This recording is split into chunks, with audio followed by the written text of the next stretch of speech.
እንግዲኛ በአንድ ጊዜ እንነጋገር።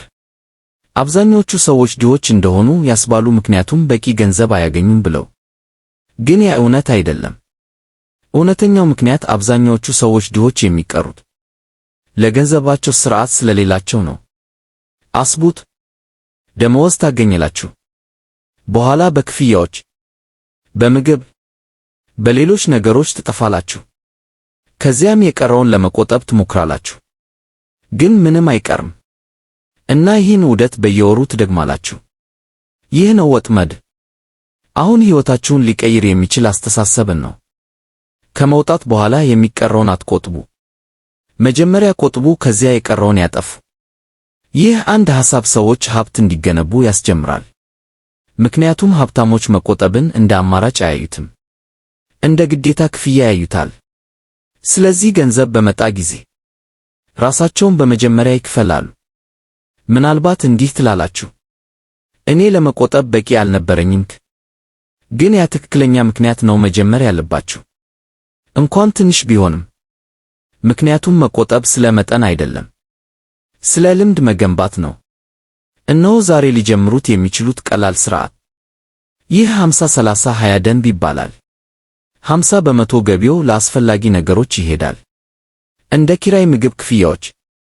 30 በመቶ ለፍላጎቶች፣ መዝናኛ፣ ግዢ፣ የኑሮ ዘይቤ። 20 በመቶ ለመቆጠብና ለመዋለ ንዋይ።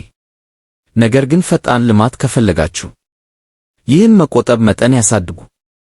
25 በመቶ ወይም 30 በመቶ እንኳን ትልቅ ልዩነት ያመጣል። እና እዚህ ነው ብዙ ሰዎች የሚሳኩበት። በመነሳሳት ይተማመናሉ። ይህን ወር የሚቻለኝን እቆጥባለሁ ይላሉ። ግን መነሳሳት ይመጣል ይሄዳል። ስለዚህ ሥርዓት ያስፈልጋችሁ። እና ምርጡ ሥርዓት አውቶሜሽን ነው። ደመወዝ በገባ ጊዜ ገንዘብ በቀጥታ ወደ ቁጠባ ወይም ወደ መዋለ ንዋይ አካውንት እንዲሄድ ያድርጉ። ከመጠቀም በፊት ይህ ፈተና ሙሉ በሙሉ ያስወግዳል። በጊዜ ሂደት ግን ትልቅ ውጤት ይፈጥራል። አንድ ኃይለኛ ነገር እንዲህ ነው። በየወሩ 200 ብቻ ቢያከማችሁ በጊዜ ሂደት ከመደበኛ ትርፍ ጋር ያ ገንዘብ ወደ 10 ሺዎች ዶላር ሊድግ ይችላል። እና በዓመታት ቆይታ ከቀጠላችሁ ወደ 100 ሺህ ዶላር ሊደርስ ይችላል። ይህ ነው የተደጋጋሚነት ኃይል።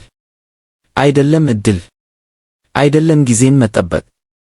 ቀላል ልምዶች እየተደጋገሙ ብቻ ነው። እና ትልቁ ስህተት ምንድን ነው? መጠበቅ። ተጨማሪ ገንዘብ እስኪመጣ፣ ትክክለኛ ጊዜ እስኪመጣ።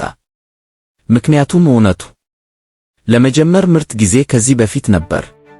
ሁለተኛው ምርጥ ጊዜ ዛሬ ነው። ስለዚህ አሁን የምታደርጉት ይህ ነው። በሚቀጥለው ደመወዝ ከማጠፋችሁ በፊት አንድ ነገር ቆጥቡ፣ እንኳን 10 ብቻ ቢሆንም። ምክንያቱም ያ ትንሽ እርምጃ አዲስ የፋይናንስ ወደፊት መጀመሪያ ነው። እና ያ ልምድ ሲገነባ ሁሉም ነገር ይጀምራል መቀየር።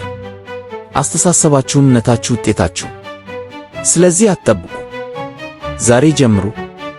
ምክንያቱም የወደፊት ራሳችሁ ዛሬ የምታደርጉትን እየተመለከተ ነው።